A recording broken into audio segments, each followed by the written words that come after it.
Hello friends, welcome to Creative Medicine.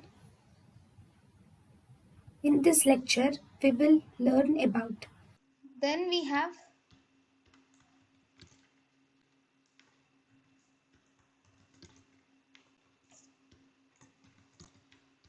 Then we have Perkins lines.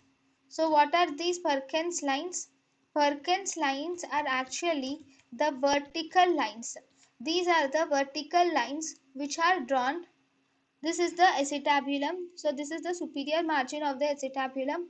These are the vertical lines which are drawn from superior margin of acetabulum perpendicular to the Hilgen-Riener's line.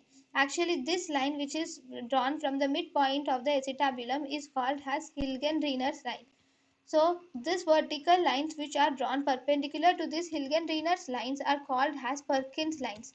So Perkins lines are the vertical lines which are drawn joining the superior acetabular margin perpendicular to the Hilgen-Riener's line. thank you and thank you for watching.